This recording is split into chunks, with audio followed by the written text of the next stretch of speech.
It's in an interrogation room where a team of agents begins their 70-second session with Dr. Annika. They check her vitals, and then ask her what she saw and how she survived. Annika then starts sharing her story. As a child, Annika enjoyed spending time with her sister Clara. If they capture a firefly in a jar, they will let it out to breathe. Suddenly, Clara drops the jar and collapses, so Annika screams for their mother. Clara is immediately sent to the hospital and Annika has to watch her die while holding her hand. Years later, Annika attends a talk by billionaire Sam, who is certain that there's other life in the universe. Sam does not consider himself to be a visionary. He describes himself as an observer. He notes that he has made his first $1 billion from solar power, but that he didn't create the sun. However, he does think that Annika is a visionary and makes her raise her hand as he explains to the crowd that she was the first person to photograph dark matter. After the event, Sam approaches Annika and says he's a big fan. He also admits that he didn't attend the event to speak. He came to offer her a job. They take her to a bar and talk about her work, and she tells them how she was able to find order in the chaos by overlapping 233 sets of data. When Sam asks why she did this, she answers that she wants to know what's out there. Sam tells her that she will work in a small lab on a remote island in the Caribbean for a year, but doesn't tell her exactly what he will be studying because it's confidential, so she guesses he's studying aliens and agrees to work for him. Sometime later, Annika is taken to the island by boat and meets Charlie, an electronics engineer. He's the director of Gateway Labs and was hired by Sam to check on the technology he's installed on the island. Upon arrival, they find that the staff is about 10 people as they keep things small. Before Annika walks into the building, she looks around the facility and marvels at a strange statue. She goes upstairs to find Dr. Perry, who is getting an immunobooster shot from a doctor. Annika introduces herself and extends her hand to shake, but Perry does not shake it and is hostile. He believes that Annika was sent by Sam to spy on him and to be the bruise that will kill him. Soon, Charlie joins them and tries to introduce himself, but he's also met with rudeness. As Perry heads them around the place, he reminds them that all their communications are monitored, which was part of a non-disclosure agreement they signed. Charlie is amazed by the different devices in the lab and Perry instructs him not to touch anything. Then he begins to talk about evolution and the tendency of the top predators to destroy themselves. Now humanity is looking for another world full of resources, but since aliens are out there, they have technologically advanced competition. The search for extraterrestrial intelligence has looked for radio waves, but that's only 1/10,000,000th of the sky and it's technology that's out of date. Perry believes aliens wouldn't use radio to communicate. Rather, he has an FTL communicator. It takes 2 photons and pairs them. One is left on Earth and the other is carried light years away. They will talk to one another throughout the galaxy. Charlie notes that this is not in accordance with the laws of physics, but Perry says that it just bends the laws that humans know. Annika also says it can't be, but Perry says it can be and he made it 6 years ago in his basement. He challenges them to make it better and goes away. Annika and Charlie look at the messy information on the machine. Annika understands that they must find order in chaos, something that her project did. She feeds her algorithm into the machine and slowly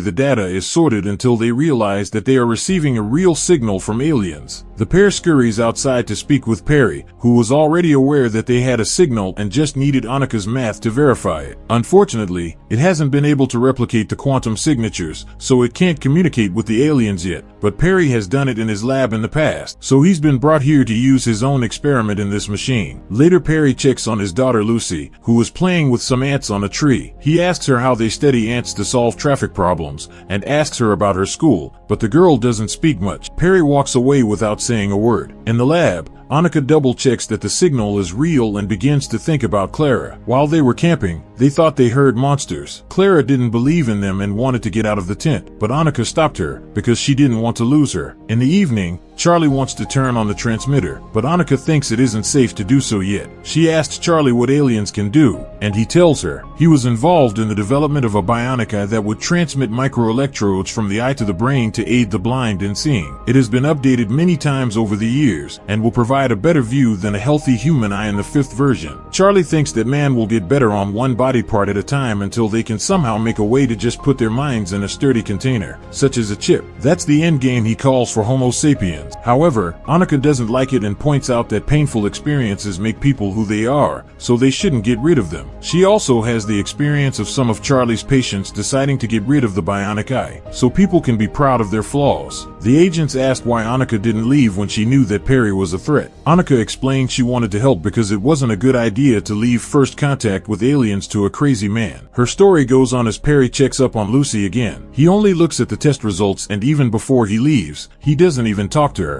Later, Annika talks to the staff doctor, who hasn't left the island in 3 years, and it's taking a toll on her. She says that 4 years ago her husband Perry lost his wife and son in a house fire, and he never got over it. He was in a lab in an outbuilding, self-medicating and likely drunk, and only found out about the fire when cops woke him up. Lucy was at a sleepover, and that's why she survived. The doctor tells Perry that he knows that humans are important in theory, but not in practice. During dinner, Sam does a magic trick for Lucy. This angers Perry, who sends her to bed. Then Charlie and Annika report to Sam, telling him that they've confirmed the signal is real. They want to tell the world, but Sam doesn't want to have to deal with the bureaucrats. An argument ensues, and Sam reminds them that they can't even talk to the aliens yet, so Annika asks for 1 week to finish the project. As they talk, Perry interrupts them to talk about their meal, and talks about unnatural relationships between animals on farms. An animal that likes solitude will feel threatened by visitors, and will eventually attack, he says. Then, all at once Perry snaps, slamming the table as he tells the group that he will not wait any longer. He wants Charlie and Annika to help him with his project now, or he's out of luck. Once Perry has left the table, Sam tells them that he's always like that and they're holding him back with drugs. The other reason he's taken Annika and Charlie on the island is because they will replace Perry once he ceases to be useful. Afterward, Charlie and Annika drink while admiring the view, and Annika admits she's worried that the aliens may be hostile. Charlie believes that the universe is full of resources and technology, so there's nothing the aliens want from Earth. Annika points out that life is fragile and fear is the only thing keeping them safe. Once everyone has gone to sleep, Charlie sneaks into the lab and completes the repairs to Little MIT to enable it to send talk back. He immediately tells Perry, who starts programming the message. When Perry calls Annika to oversee the data, she protests against the idea, but she's ignored. Perry has chosen the most repeated sequence from the alien signal and will send it back even though he doesn't know what it means. He'll use the speed of light as a unit of measurement and repeat the code 10 times in different intervals. That way the aliens can know that humans are logical beings. As Annika continues to argue with him, she texts Sam to let him know to stop this. But Sam just says that he wishes he was there. Perry guesses what she's doing and explains that even if Sam wanted to stop him, he can't because there's no kill switch. Charlie agrees with Perry and says they should select a strong quote to send, but Perry doesn't think he will get a reply anyway, so it doesn't matter. But if it doesn't matter, why did he build this? Annika does not know, but why did he build this if it doesn't matter? Perry says it's to prove it. After some preparation, the machine glows and the message goes out. The group waits for a few minutes, but sadly nothing happens. Annika calls Sam to let him know and tells him she's leaving, but the phone goes dead. Then suddenly the power goes out and the backup generator comes on, but Annika is trapped in her room. Meanwhile, Sam observes the city's lights fade away. After some hesitation, Perry does so, Charlie noticing the problems in the system. Afterward, Charlie uses his tablet to hack into the lock and open Annika's room. Together with the doctor, they watch the news and learn that the whole world lost power for a few minutes, which caused several disasters and deaths. NASA admits that they're at a loss and that this extends beyond Earth's atmosphere. Some reporters start to wonder if aliens were involved. Annika notices that the power came back after 8 minutes and 19 seconds, which is the exact amount of time that it takes sunlight to get to Earth. She believes that this is because the aliens converse with humans in a language that humans can understand because the sun is so significant to them. After Charlie agrees with her conclusion, Annika decides that she must kill Little Myth. The doctor agrees, saying they can't count on Perry's humanity. Charlie believes the aliens are trying to help, but Annika believes that they cannot know that. So another argument ensues. Perry keeps his eyes on the cameras, and he sees Lucy running out of the building, so he pushes a button in the machine. When Annika attempts to turn off Little Myth, she finds that Perry already did. Outside, all bugs are dropping dead around Little Myth, forming a perfect circle. Lucy is playing with a kite, which is suddenly pulled towards the machine. She screams in pain as the string that got entangled in her hand starts to drag her on the ground, causing her to bleed. Perry runs to his daughter and untangles the string, letting the kite soar away. The adults see an odd phenomenon in the sky as Lucy hugs her dad. The NSA, or National Security Agency, comes to the city to ask Sam why his operations have never lost power. They have video of the sky phenomenon phenomenon, but they cannot investigate it since their satellites are still down. The anomaly seems to be growing. It will be visible from the mainland in 2 days and the world will go crazy in a week. However, Sam tells the agents that there is only one thing on the island, a solar observatory. When he tries to leave, the agents say he needs a military escort, but Sam points out they can't do anything if they don't have charges. The scared staff pack their bags and flee from the island. Charlie sees the circle of bugs and attempts to get closer to the machine, but Annika pushes him back and scolds him. Then Charlie shows her the test results, which show that Little Myth is surrounded by a column of air and a vacuum. Annika notes that speech is simply air with meaning, so maybe this air column is data. The two then gather someone to make a fire next to Little Myth, and the vacuum sucks up the smoke, creating shapes around the machine. Now, Annika tells the aliens that they think in thoughts and visions. So why don't the agents just say it? Annika believes that there are other ways of communicating than English for advanced beings. Her story goes on as Perry kicks the doctor out of Lucy's room and ignores her concerns. Then he begins to read Peter Pan to his daughter as the army prepares to invade the island. A state of emergency is declared in the world, including emergency powers and curfews. There are people rioting on the streets and some governments are opting for martial law. Finally, when Sam lands on the island, he asks the team for an answer that they can give to the military. Charlie believes that the sequence is a distress call and that the aliens are trying to keep humans safe. Annika is watching the riots and people stuck in the subway, which reminds her of the firefly in the jar that needed to breathe. She runs out to see the air column and realizes that the blackout was a scan of the world, and that the aliens are using the air to communicate with them, so they could talk back. The air column is an invitation, but anyone who enters will choke to death. Charlie offers to do it, but at the moment they are surrounded by the army and arrested. As soldiers guard Little Myth, Charlie and Annika believe they can fix it if they communicate with the alien. However, an NSA agent explains that governments all over the world are getting their weapons ready, so there's no way to fix this now. The group must stay in their rooms until they find a place to send them to.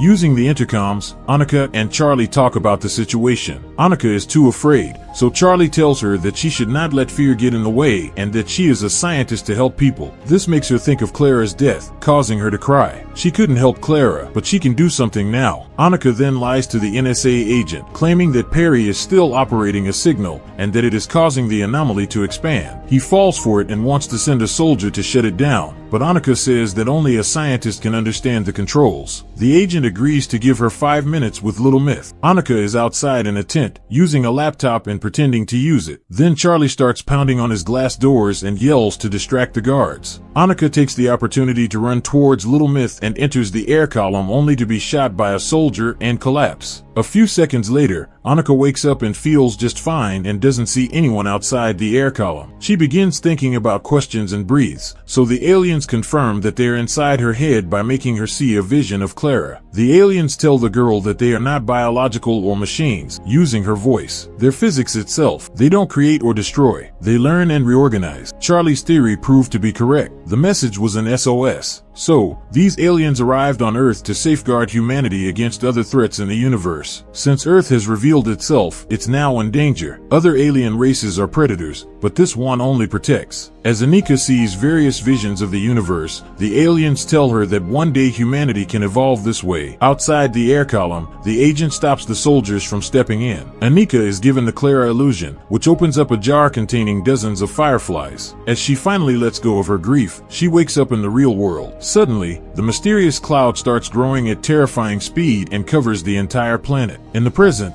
Annika says that humans are now safe from the universe, but not from themselves. The agents ask her if the aliens left, and she says that they never did. Subscribe to watch more videos like this, leave a comment about your favorite movie, and we will make it next. Thanks for watching.